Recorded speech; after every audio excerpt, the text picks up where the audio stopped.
Welcome everybody. I'm Toby and this is Kevin. We're both from scheel-mann, USA here in Portland, Oregon. We've been getting a lot of emails and people calling us asking if our seats fit in a Porsche 944.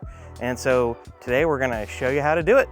It looks like the seats are held in with an 8mm bolt with a 6mm in-hex. So the first thing we're gonna do is take out the 4 bolts holding these seats in and remove them from the car. So it's really important that before you just pull the seat out, you disconnect the seatbelt wire. In addition to the seatbelt wiring, there's the power seat wiring. Oh, we found a 996 road trip sticker under here. That's cool. The first thing that I'm gonna do is just vacuum this out so we have a nice clean place to work, and I'm gonna save this old hardware.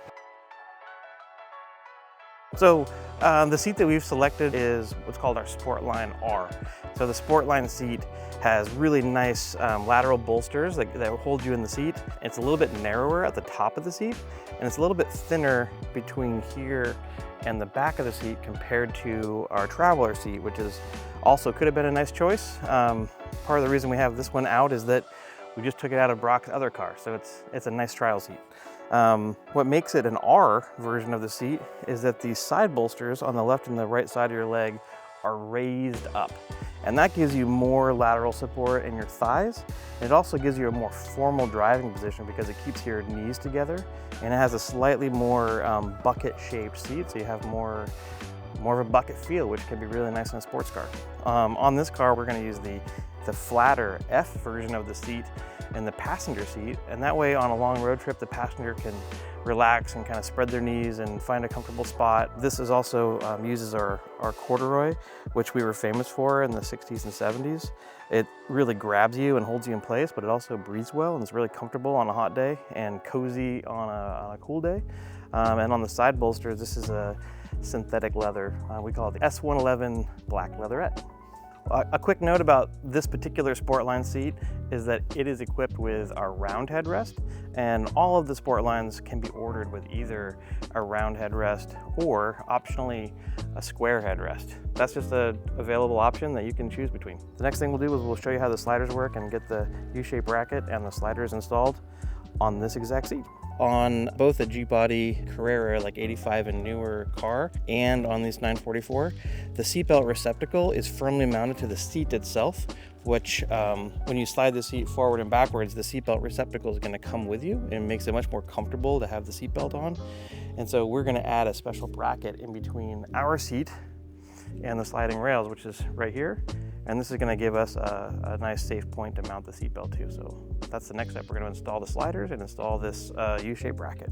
So once we've taken the seatbelt receptacle off the stock seat and put it onto our U-shaped anchor, we want to make sure it's on the inboard side for the driver's seat. U-shaped bracket goes on first. This is actually sandwiched. You can see here between the sliders, there's enough room for it to kind of slide over. So after that's there, go ahead and grab your first slider. You want to kind of take a look at orientation. Easiest way I like to think is the spring. This is actually towards the bottom of the seat, so that would make this our left slider. So go ahead and you can press that and allow that to slide down and expose your first bolt hole. And then another way to help with the orientation is that these 2 tabs, that they always go forward to the front of the car, and the single tab goes to the back of the car. All right, we'll take our first slider, do the top bolts first. We want to use hand tools to thread these in. They have Loctite on them, pre-applied. You want to make sure that these are going straight with no resistance. Once you hit the Loctite, you'll get a little resistance, that's normal. And then from there, you can use power tools to snug things up. I do like to back off the hardware a little bit until we get all the stuff on, so we have a little bit of leeway. Same thing here. Again, pressing in. You can have a friend there help you as well. And then we got our first bolt hole. Again, starting with hand tools, very important.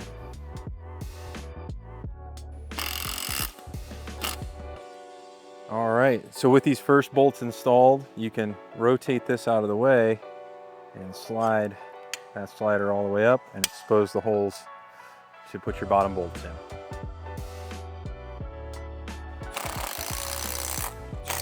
There's a bend in the slider bar and you want the bend facing towards the floor. So as you rotate this and bring it up, you can find these little holes, match into the pin,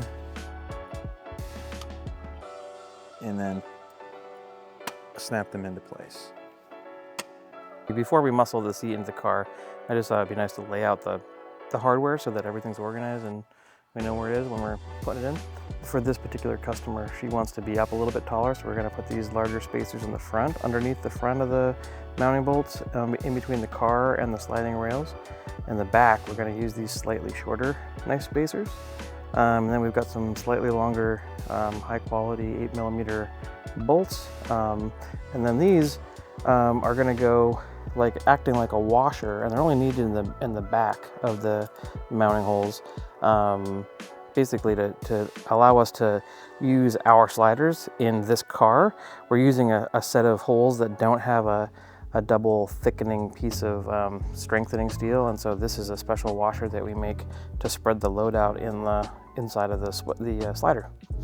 So now that we've got that set up, let's grab the seat and bench press it in there, man. Let's do it. So before we put the seat in the car, we want to have our sliders pushed all the way forward. That way we can set the seat right in the spot we need it to and get those front 2 bolts attached.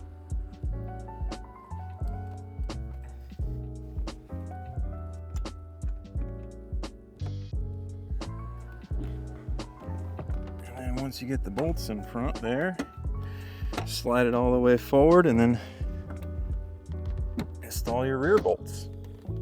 It's really pretty easy to tighten these down and then just lift the seat up and slide the spacer underneath. And then after the back 2 bolts are set, you can go ahead and slide the seat back and tighten your front 2 bolts. And voila. We have an installed seat. I'm gonna take a seat. Take a seat. Oh, wow. You got plenty of leg room? More than enough. Well, nice job, Kevin. Now we can do round 2. This is a normal thing, is that the sliders have a really nice smooth silicone grease, and it's inevitable that when you're installing the seats, a little bit's gonna get on that leatherette, and a quick wipe down with some soapy water or neutral interior cleaner will get that leatherette back to its matte finish. Perfect.